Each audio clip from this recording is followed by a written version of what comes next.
तो good evening friends. आज के शाम हम लोग क्या करेंगे, आज के इवनिंग में हम लोग जैन धर्म को देखेंगे। ठीक है, जैसा कि तुम जानते हो कि बीपीएससी का एक फेवरेट टॉपिक है जैन धर्म, क्योंकि इसकी भी उत्पत्ति बिहार से हुई। तो बिहार से जितना भी क्वेश्चन आएगा उसमें जैन और बौद्ध धर्म ना पूछा जाए ऐसा सवाल ही नहीं हो सकता है। ठीक ना, तो इस वजह से हम लोग जैन धर्म के बारे में क्या करेंगे, आज सारा डिटेल में हम लोग पढ़ेंगे। उसके बाद जब हम लोग का ये पार्ट पूरा कंप्लीट हो जाएगा, जैन धर्म का 2-3 पार्ट आएगा, जब ये दोनों पार्ट कंप्लीट हो जाएगा तो हम लोग इसके बाद इस पे बेस्ड जो क्वेश्चन है, मल्टीपल चॉइस क्वेश्चन, उसको सॉल्व करेंगे। ठीक ना, और जो भी हम लोगों का बिहार स्टेट का जो बुक में जैन धर्म के बारे में दिया गया, उन सारे क्वेश्चन को भी उसी में हम लोग देखेंगे। यहाँ पर पहले देखते हैं हम लोग इन डिटेल जैन धर्म के बारे में और महावीर स्वामी के बारे में। ठीक है, तो एक चीज आप ये कंफर्म यहाँ याद रखना, क्योंकि बहुत सारे लोगों को ये कंफ्यूजन हो जाता है कि जैन धर्म की स्थापना महावीर स्वामी की है, जो कि एकदम गलत है। मतलब वो एक तरह से महावीर स्वामी उसके बहुत बड़े कह सकते हो कि ब्रांड थे, मतलब बहुत बड़े उनके प्रचारक हुए या उनके ये तीर्थंकर हुए जो जैन धर्म को बहुत ज़्यादा फैलाए। लेकिन ये मत समझना वो संस्थापक थे या वो ही पहले तीर्थंकर थे। तो यहाँ पर देखो, हम लोग जैन धर्म के इसी सारे कन्फ्यूज़न को दूर करेंगे और एक एक क्वेश्चन अच्छे से हम लोग समझेंगे। ठीक ना, तो देखो जैन धर्म और महावीर स्वामी को देखते हैं आज के चैप्टर में। ठीक है ना, देखो जैन धर्म का संस्थापक हमारे ऋषभदेव थे। जैन धर्म के संस्थापक ऋषभदेव थे या फिर प्रथम तीर्थंकर हमारे ऋषभदेव ही माने जाते हैं। फिर कुल तीर्थंकरों की संख्या 24 टोटल जैन धर्म में कितने महान पुरुष हुए, 24 तीर्थंकर हुए। ठीक ना, तीर्थंकर हुए। जैन साहित्य को आगम कहा जाता है। अब यहाँ से एक क्वेश्चन आता है कि 24 तीर्थंकर, क्या 24 का नाम याद रखना है? तो नहीं, हम लोग को 24 का नाम याद नहीं रखना है। आगे से 2-3 रख लेना और पीछे से 2-3 रख लेना, और बीच से जो इंपॉर्टेंट है वो वाला हम लोग को 2-3 रख लेना है। ठीक है ना, ये नहीं कि 24 याद करने से कोई बहुत बड़ा मतलब जरूरत है। ठीक ना, अगर याद कर सकते हो, अगर कैपेसिटी क्षमता है तो आप कर सकते हो, लेकिन आपको बीच से और जो जो इंपॉर्टेंट है उसे आपको करना चाहिए। हम लोग यहाँ चल रहे थे संस्थापक ऋषभदेव हुए, यानी कि प्रथम तीर्थंकर हमारे कौन होते हैं, ऋषभदेव। याद रखना, प्रथम तीर्थंकर ऋषभदेव होते हैं और हमारे प्रथम तीर्थंकर ऋषभदेव होते हैं। और 24वें तीर्थंकर या अंतिम तीर्थंकर, जो हमारे 24वें तीर्थंकर है वही अंतिम है, और वही हमारे जैन धर्म के सबसे बड़े महान तो सारे हैं, लेकिन सबसे ज्यादा जिनका वैल्यू था वो थे महावीर स्वामी। महावीर स्वामी। ठीक ना, अंतिम तीर्थंकर जो थे, 24वें तीर्थंकर जो थे वो कौन थे, महावीर स्वामी। अब देखो, हम लोग सिर्फ स्टडी करेंगे तो उससे बहुत ज़्यादा फायदा नहीं होगा, लेकिन कंपैरेटिव स्टडी अगर करें तो बहुत सारा क्वेश्चन एकदम डीप में जाकर हम लोग को समझ में आएगा। ठीक है ना, छोटे से छोटे माइक्रो लेवल पर जाके देखेंगे। तो देखो यहाँ पे अगर देखो 23वें तीर्थंकर जो मोस्ट इंपॉर्टेंट है और 24वें तीर्थंकर, ठीक ना, तो 23वें तीर्थंकर के बारे में देखो, पार्श्वनाथ। 23वें तीर्थंकर कौन हुए, पार्श्वनाथ। और पार्श्वनाथ के बाद कौन होते हैं, 24वें होते। काहे कि 23वें पार्श्वनाथ थे, तो 24वें कौन होंगे, 24वें महावीर स्वामी होंगे। ठीक ना, यहाँ पे हम लोग देख रहे हैं पार्श्वनाथ। तो पार्श्वनाथ का जो जन्म है, पार्श्वनाथ का जन्म जो है माना जाता है कि महावीर स्वामी के जन्म से 250 वर्ष पहले हो चुका था। ठीक ना, ये मत समझना एक के बाद दूसरा हुआ, नहीं, महावीर स्वामी से 250 वर्ष पहले हमारे पार्श्वनाथ का जन्म होता है। यहाँ पे साफ है, जन्म महावीर स्वामी, जन्म महावीर स्वामी से 250 वर्ष पूर्व। जबकि आप देखोगे महावीर स्वामी का जन्म कब है, 540 ईसा पूर्व, यानी कि 540 में अगर तुम घटा दो 250 तो लगभग 200 ईसा पूर्व में जन्म हुआ था। 200 ईसा पूर्व में, 200 ईसा पूर्व नहीं, मतलब कि इसमें हम लोग ऐड कर देंगे 250, तो 750 ईसा पूर्व में जन्म हुआ था। किनका, 750 ईसा पूर्व में जन्म हुआ था हमारे पार्श्वनाथ का। ठीक ना, अब देखो जन्म दोनों का देख लिए, ये महावीर स्वामी के जन्म से 250 वर्ष पहले हो चुके हैं और महावीर स्वामी का जन्म 540 ईस्वी में हुआ है। ठीक ना, फिर देखो पिता जो है पार्श्वनाथ के अश्वसेन, अश्वसेन जो कि बनारस के शासक थे, अश्वसेन जो कि बनारस के शासक थे। किसके पिता थे? पार्श्वनाथ के पिता थे अश्वसेन, जो कि बनारस के शासक थे। माता बाम देवी, किनके? पार्श्वनाथ के मां का नाम बाम देवी था। पत्नी प्रभावती देवी था, प्रभावती देवी थी, ठीक ना, पत्नी। और अगर गृह त्याग देखा जाए पार्श्वनाथ का, तो 23 वर्ष की आयु में उन्होंने अपना घर त्यागा, ठीक है। और इन्हें निर्वाण कहाँ प्राप्त हुआ? तो निर्वाण इन्हें प्राप्त होता है संवेद पर्वत। संवेद पर्वत बोला जाता है जो पारसनाथ की पहाड़ी है। पारसनाथ की पहाड़ी कहाँ है? तो झारखंड में छोटा नागपुर प्लेट्यू है, उसी प्लेट्यू की सर्वोच्च शिखर को बोला जाता है पारसनाथ की पहाड़ी, जो कि अभी झारखंड में है, ठीक ना। तो ये पार्श्वनाथ के नाम से ही पारसनाथ की पहाड़ी बना। पार्श्व का ही अपभ्रंश हो गया पारस, ठीक ना। अब चलो, महावीर स्वामी का जन्म 540 ईसा पूर्व, याद रखना। कहाँ पे? कुंडग्राम वैशाली में। 540 ईसा पूर्व कुंडग्राम वैशाली में जन्म हुआ। पिता जो कि सिद्धार्थ थे, सिद्धार्थ ज्ञांत्रिक कुल के राजा थे, सिद्धार्थ ज्ञांत्रिक कुल के राजा थे, याद रखना। महावीर स्वामी के पिता ज्ञांत्रिक कुल के राजा थे, जो कि सिद्धार्थ थे। हम लोग अगर पार्श्वनाथ को देखेंगे तो ये अश्वसेन थे, जो कि बनारस के शासक थे, यानी कि दोनों के पिता जो है राजा थे और ये दोनों राजकुमार था। फिर भी एक धर्म का स्थापना किया गया। देखो, पिता सिद्धार्थ ज्ञांत्रिक कुल के राजा थे, माता त्रिशला थी, इनकी माता बाम देवी थी, पार्श्वनाथ की माता बाम देवी थी, जबकि हमारे महावीर स्वामी की माता जो थी त्रिशला थी, जो कि लिच्छवी नरेश चेटक, लिच्छवी के राजा जो थे चेटक, उनकी बहन थी। महावीर स्वामी की माँ, ठीक ना, महावीर स्वामी की मां त्रिशला जो थी लिच्छवी नरेश की बहन थी, ठीक ना, लिच्छवी नरेश चेटक की बहन थी, यानी कि लिच्छवी नरेश जो था वो महावीर स्वामी के मामा थे। अब देखो, पत्नी, महावीर स्वामी के पत्नी का नाम यशोदा था, महावीर स्वामी के पत्नी का नाम यशोदा था, जबकि महात्मा बुद्ध के मां का नाम यशोधरा था, ठीक ना। अब देखो, पुत्री क्या है? अनुनज्जा प्रियदर्शनी। पुत्री क्या थे? महावीर स्वामी की पुत्री का नाम अनुनज्जा प्रियदर्शनी, और दामाद इनके थे जमाली। महावीर स्वामी की मृत्यु कब हुई? तो 540 ईस्वी पूर्व हुआ जन्म, और यहां पर देखो 468 ठीक ना, ईसा पूर्व पावा बिहार में, ठीक ना, पावा बिहार, पावा जो कि नालंदा में है, ठीक ना। तो यहां पर हम लोग कंपैरेटिव उनके जीवन से संबंधित चीजों को देखें, किसके? तो पार्श्वनाथ के और महावीर स्वामी के जिंदगी से संबंधित, मतलब उनका व्यक्तिगत परिचय हम लोग यहां पर स्टडी किए। प्रमुख तीर्थंकर देखेंगे, प्रमुख तीर्थंकर और उनका जो प्रतीक चिन्ह है उनके बारे में हम लोग जानेंगे। जैन धर्म के प्रमुख तीर्थंकर और उनका प्रतीक चिन्ह जो है उसके बारे में। तो यहां पे आप देखो, सबसे पहले फर्स्ट तीर्थंकर जो होगा उन्हीं का बात होगा। तो फर्स्ट तीर्थंकर हमारे कौन है? ऋषभ देव। ऋषभ देव का जो ऋषभ देव जो है, तो ऋषभ देव का सांड है, प्रतीक चिन्ह क्या है? सांड या वृषभ।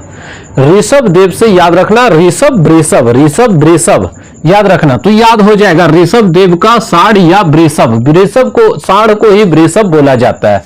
फिर देखो, ऋषभ देव के बाद में दूसरे जो जैन तीर्थंकर थे वो थे अजीतनाथ। अजीतनाथ का क्या है? हाथी। अजीतनाथ जो द्वितीय तीर्थंकर थे उनका प्रतीक चिन्ह है हाथी। तृतीय में आते हैं संभव का क्या है? घोड़ा। पहला सांड, दूसरा हाथी, तीसरा घोड़ा। पहला ऋषभ देव, फिर अजीतनाथ और फिर संभव। फिर हम लोग आते हैं नेक्स्ट में, आ जाते हैं सप्तम। 4, 5, 6 वो इंपॉर्टेंट नहीं है तो उसे छोड़ा जा रहा है। देखो,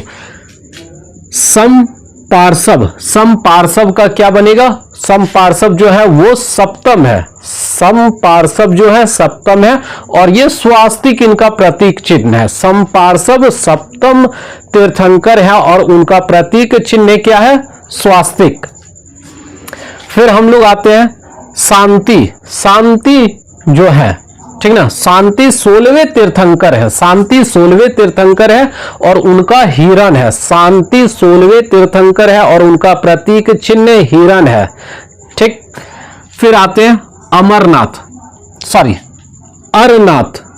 अरनाथ जो थे 18वें तीर्थंकर थे और इनका जो है मीन या मछली कहो, ठीक ना।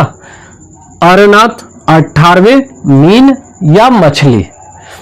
उसके पहले 16वां शांति थे, शांति का हिरण। सप्तम समपार्श्व और ये स्वास्तिक था, ठीक है। नामी 21वें तीर्थंकर और नीलकमल, 9 से नामी 9 से नीलकमल, 9 से नामी 9 से नीलकमल। तो याद रखना नामी 21वें थे और इनका तीर्थंकर, इनका प्रतीक चिन्ह था नीलकमल। अरिष्ट नेमी जो कि 22वें थे और इनका क्या था? शंख। अरिष्ट नेमी 22वें तीर्थंकर, उनका प्रतीक चिन्ह है शंख। पार्श्वनाथ 23वें तीर्थंकर, सर्प फन। पार्श्वनाथ जो थे वो सर्प फन, ये जो सर्प फन होता है, ठीक ना, शेष नाग फन फैलाए हुए, उसी को सर्प फन कहते हैं और वही उनका प्रतीक चिन्ह था किनका? पार्श्वनाथ। पार्श्वनाथ के नाम पर ही पड़ा पारसनाथ की पहाड़ी। पार्श्व का ही अपभ्रंश हो गया पारसनाथ की पहाड़ी। और जब तुम देखोगे ये पारसनाथ की पहाड़ी कहाँ है, तो छोटा नागपुर प्लेट्यू में है, ठीक ना, उत्तरी छोटा नागपुर, जो कि गिरिडीह जिले में पड़ता है, प्रेजेंट में झारखंड में जो कि है, ठीक ना। सम्मेद पर्वत हम लोग पर्वत कहते हैं और पार्श्वनाथ से याद रखना कि सम्मेद पर्वत पर ही उनको निर्वाण प्राप्त हुआ था। फिर आते हैं महावीर स्वामी 24वें तीर्थंकर। महावीर स्वामी 24वें तीर्थंकर जो थे वो सिंह थे, उनका प्रतीक चिन्ह क्या था? सिंह, या कह सकते हो शेर, ठीक ना। 24वें तीर्थंकर ये महावीर स्वामी और उनका तीर्थंकर का प्रतीक चिन्ह क्या हो जाएगा? सिंह हो जाएगा।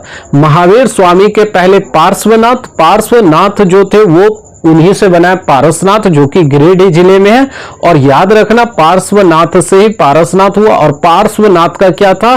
सांप का फन, याद रखना, ठीक ना, सांप का फन। उसके पहले पार्श्वनाथ से रिटर्न हम लोग आते हैं ऊपर की ओर एरिस्ट नेमी। एरिस्ट नेमी जो कि 22वें थे, ठीक है, एरिस्ट नेमी जो कि 22वें थे और उनका था शंख, जो हम लोग शंख बजाते हैं पूजा पाठ में, याद रखना। तो एरिस्ट नेमी 22वें और उनका शंख।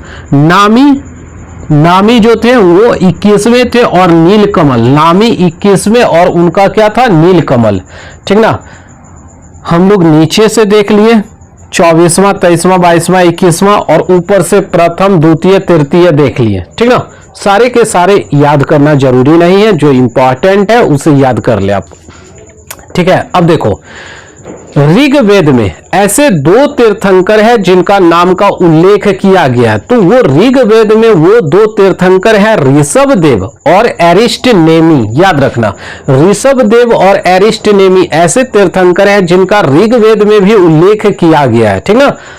हम लोग चलते हैं एरिस्ट नेमी, उनसे रिलेटेड, जो कि 22वां है एरिस्ट नेमी, आपको याद रखना है। और एरिस्ट नेमी का शंख है, ठीक ना। एरिस्ट नेमी का प्रतीक चिन्ह क्या है? शंख है। तो एरिस्ट नेमी भगवान श्री कृष्ण के निकट संबंधी थे। एरिस्ट नेमी भगवान श्री कृष्ण के निकट संबंधी हुए। फिर ऋषभदेव के जो पुत्र थे वे गोमेतेश्वर उनका नाम था, या उन्हीं को ही बाहुबली कहा जाता है। आप देखोगे साउथ में बाहुबली फिल्म साउथ में बना, ठीक ना। इसके पीछे कारण क्या है कि आपका बाहुबली का सबसे बड़ा जो है वो साउथ में ही, कर्नाटक में ही स्थापित है। श्रवण बेलगोला में गोमेतेश्वर की मूर्ति है, ठीक ना। तो याद रखना ऋषभदेव का जो पुत्र है वो गोमेतेश्वर है, उन्हीं को हम लोग बाहुबली के नाम से जानते हैं, ना कि बाहुबली फिल्म का बाहुबली।